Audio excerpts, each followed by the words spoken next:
professor Samuel, acho que ele não entendeu o que é um debate. Ele tá aí com todo esse carinho, eu tô querendo me sentir atacado. Ô, professor Samuel, vem pra cima, entendeu? Agora, eu realmente vivi pra ver um cara dizendo que o artigo definido define um conjunto de pessoas. Já, inclusive, quero deixar aberto, se algum calvinista que estiver aí e quiser entrar no debate agora, para poder participar, se o professor Elton aceitar, o Samuel também, eu tô querendo ser confrontado.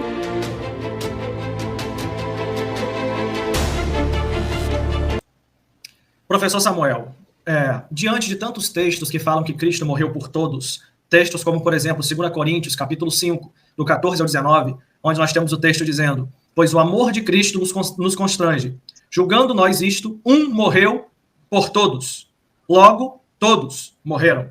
E ele morreu por todos, para que os que vivem não vivam mais.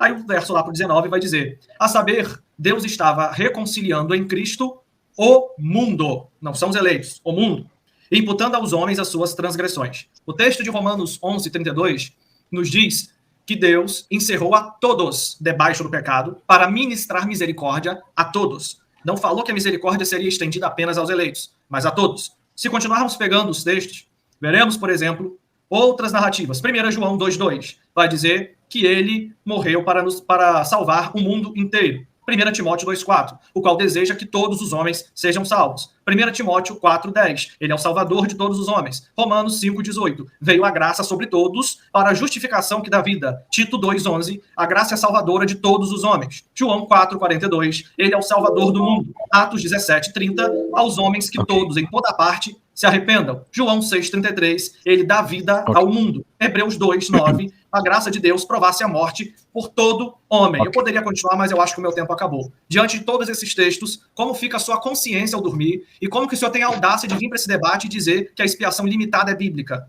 Essa é a pergunta. Por todos, ele é definido, tá? Vocês podem ver aí, qualquer pessoa que tem acesso ao texto grego é Roy Pantes.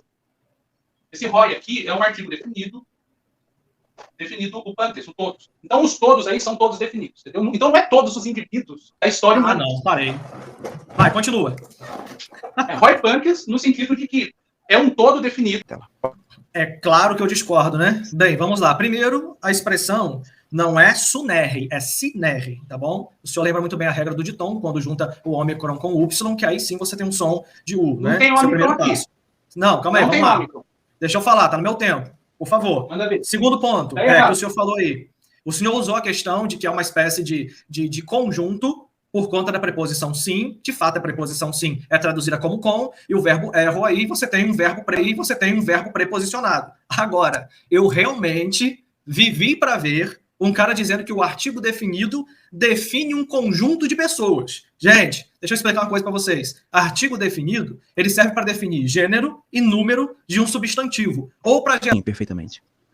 Gente, vamos lá. Primeiro ponto. Eu vivi para ver uma pessoa dizer que o artigo tem o poder de segregar um grupo específico dentro de uma análise gramatical. O professor Samuel, por gentileza, se o senhor está ensinando isso para os seus alunos, eu aconselho o senhor a dar novamente uma olhada no estudo do artigo. O artigo, ele tem algumas funções. A primeira função é que ele vai determinar o gênero e número do substantivo. Ele carrega, geralmente, o gênero e o número do substantivo. O senhor sabe que é assim, no hebraico que é diferente, né? Ele vai respeitar o substantivo determinante. No grego, o substantivo, ele vai também ser determinante, mas ele vai determinar o quê? Gênero e número. Então não quer dizer que ele está determinando a quantidade de todos. Olha só o que o senhor falou. Não, o artigo aqui, Roi Pantes, está determinando que todos é um grupo definido. Só porque o artigo é definido, o grupo é definido. Claro que não.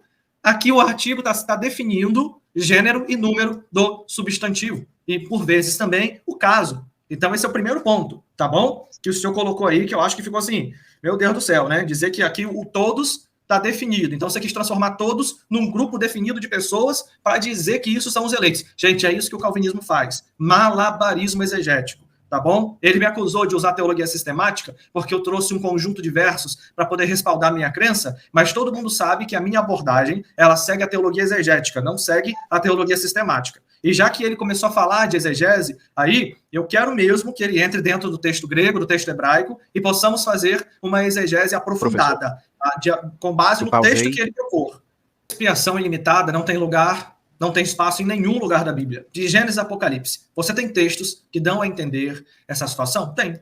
mas você avalia os versos anteriores e posteriores e vai estar desmontada a tese da expiação limitada. Tá bom? E assim, gente, eu confesso ao professor Samuel que eu fiquei pasmo com o senhor dizer que o artigo definido está transformando a palavra todos em um grupo definido de eleitos.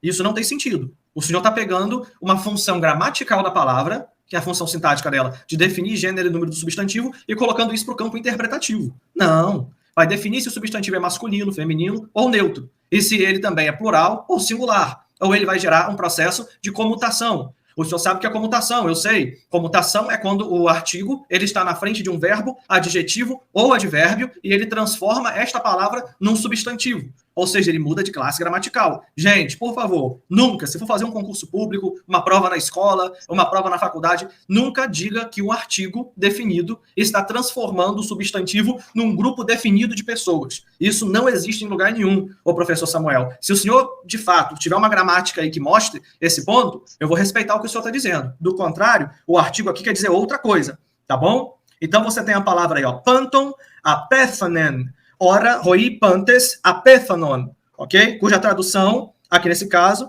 vai ser que um morreu por todos, logo todos morreram. O verso 15, inclusive, continua. Kai hiperpanton apethanen, ou seja, que dizendo novamente que por todos ele morreu. Cristo, gente, morreu por todos. E aí, se o professor está dizendo que tem um artigo ali, como é que ficaria o verso 15?